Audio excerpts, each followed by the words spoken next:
Hey there, this is Nadine from Save a Million Cents. Today, I am going to address a topic that has been sent to me via DMs from several people from the audience members of the Save a Million Cents Instagram account. So what I've been receiving is basically, this is the situation. So some audience members have finally gotten themselves in a better financial situation. They've got their money ducks in a row. They got themselves out of debt, and now they have an emergency fund. And the issue is that now they are feeling more stressed about money than they did before they got their finances in line. And also they're actually afraid to use the emergency fund. So I have a bunch of thoughts on this. So just to begin, this is a symptom of a bigger issue, which is financial anxiety. So financial anxiety will manifest itself in your life in many different ways. One of them would be being scared of using your savings, even if it's something urgent or something that is actually necessary. The other thing is being scared that if you were to use your savings, is the money going to come back, or are you going to mess yourself up? The other one would be starting to feel more financially anxious when your earning or your income increases. So a lot of people have this issue where they used to be on 50 or 60K, they got a few promotions and now they're on 100K, for example, and they're more worried about money now than they were before, even though their expenses didn't really change. So that doesn't really make sense.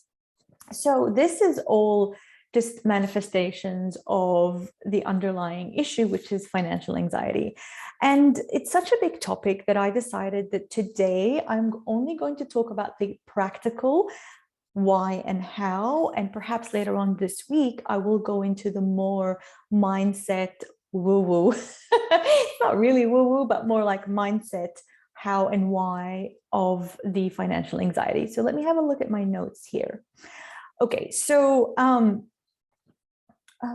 right, so this situation that was brought by two members of the audience. You have an emergency fund, you're scared to touch it.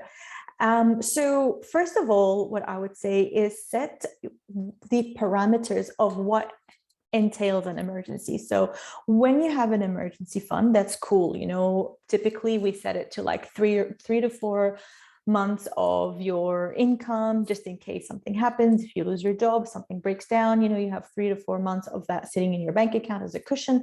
That's great. But what's missing is that we need to sit down with ourselves when we're not in emergency mode and decide what is actually an emergency.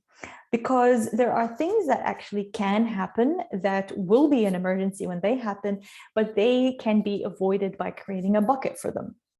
So for example, if you know that your car is getting older and you will need new tires, let's say, so you know that within a year you need to replace all the tires. That doesn't, well, obviously when the time comes and you need to replace tires, that is kind of an emergency because you need to do them. However, if you can forecast it a few months or a year in advance, knowing that it will happen, you can prevent you dipping into your emergency fund by creating a bucket for it. You go, okay, shit, so this year I have to replace my tires. How much would it be? Let me start saving for this, you know, incrementally until the time comes. If you don't know what buckets are, I created a video on that, I think last week. It's called How Many Saving Accounts Do You Actually Need? So I go really deep into the bucket system in there. So give that a look. So that's one thing, is that can this be avoided from, you know, by using a bucket? Can this be something that you can avoid? Can this be something you can plan for? The other thing would be, what can you consider as an emergency? So before shit hits the fan, you need to sit down and create a plan. So I mean, what is an emergency? What is not an emergency? Is somebody getting sick overseas an emergency? Then write it down. This is an emergency. If this were to happen, this is an emergency. Is, for example, you know, your favorite band is touring and they've got limited tickets. Is that to you an emergency? It could be, as long as you know within yourself before you're in the in the heat of the moment, you need to decide what is an emergency and what is not. So this will kind of make it clear for you once you do that expense that you're doing it out of alignment and out of you knowing what your boundaries are with what you consider as an emergency. Okay. And then the other thing is the question of, do you not trust yourself to make the money back?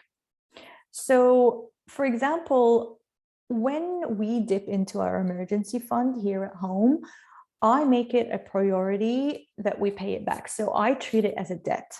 So let's say you have $8,000 in your emergency fund and you end up using $800.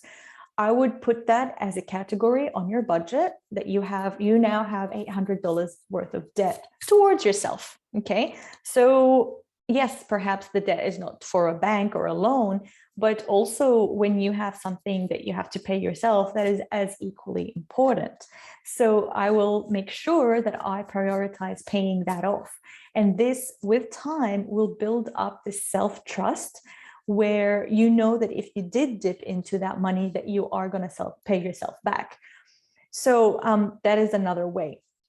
Another very, very important thing is that perhaps life has changed and that maybe what you need is a bulkier emergency fund.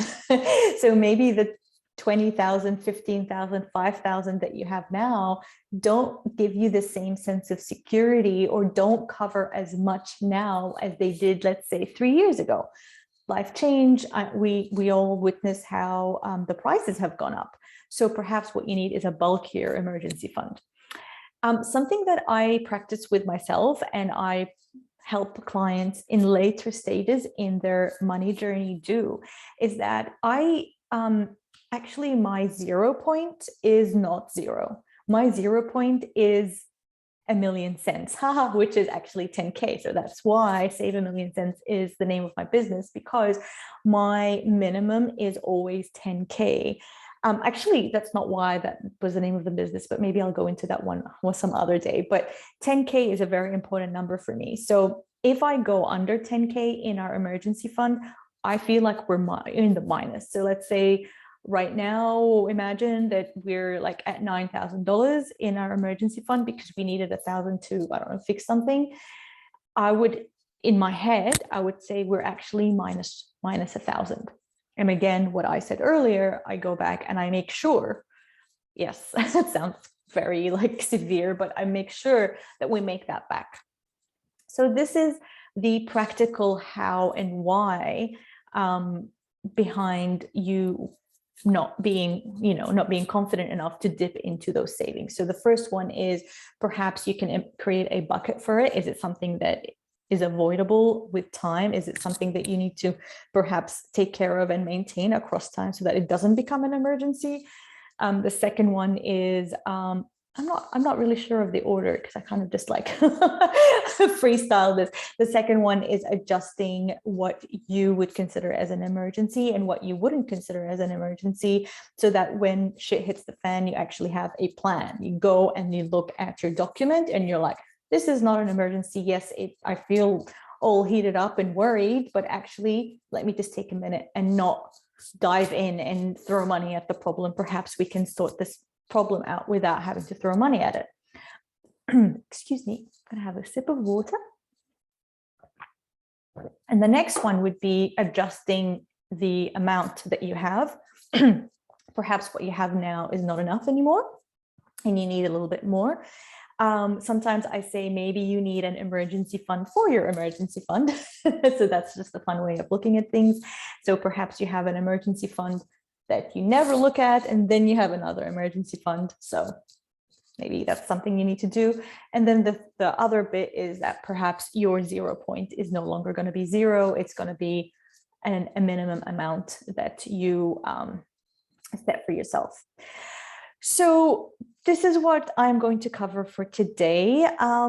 Typically, when we have financial anxiety after we start getting paid better or after we actually have our financial ducks in a row, that tells me, from my perspective, is that you had an issue or a concern or a money wound, and you solved it temporarily by slapping a budget on it.